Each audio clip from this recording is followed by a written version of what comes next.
अस्सलाम वालेकुम। आप जहां कहीं भी हैं, पहले तो कुर्सी पे सुकून से बैठ जाएं, अपने इर्द गिर्द के शोर को भुला दें और दोनों कानों में हेडफोन लगा लें, क्योंकि आज मैं आपको एक ऐसी कहानी सुनाने वाला हूं जो शायद आपकी जिंदगी बदल दे। आंखें बंद करें और जरा सोचें, वो दिन जब आपके पास कुछ नहीं था, सिर्फ एक ख्वाब और बेशुमार लोग जो कहते थे ये नामुमकिन है। याद है वो रातें जब सब सो रहे थे और आप जाग रहे थे? वो वक्त जब जेब खाली थी लेकिन दिल में आग जल रही थी कि कुछ करना है, ऐसा कुछ जो दुनिया याद रखे। मिस्टर बेस्ट भी आपकी तरह ही थे। एक आम घर, छोटे ख्वाब और एक दिल जो हार मानने से इनकार करता था। दुनिया ने रोका, मजाक बनाया, रास्ते बंद कर दिए, लेकिन एक सवाल हमेशा उनके दिल में गूंजता रहा।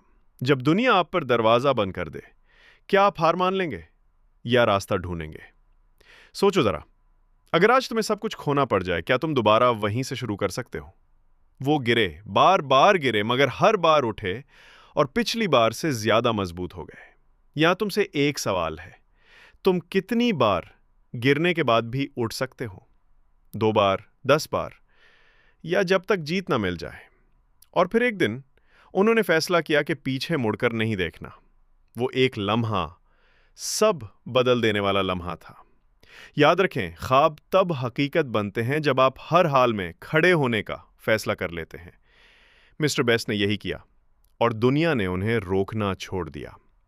आज मिस्टर बेस्ट सिर्फ एक कामयाब शख्स नहीं, वो एक याद दहानी है कि अगर आप हार नहीं मानते तो आप जीत जाते हैं। तो अब सवाल आपसे है, क्या आप वो पहला कदम आज उठाओगे या कल का इंतजार करोगे?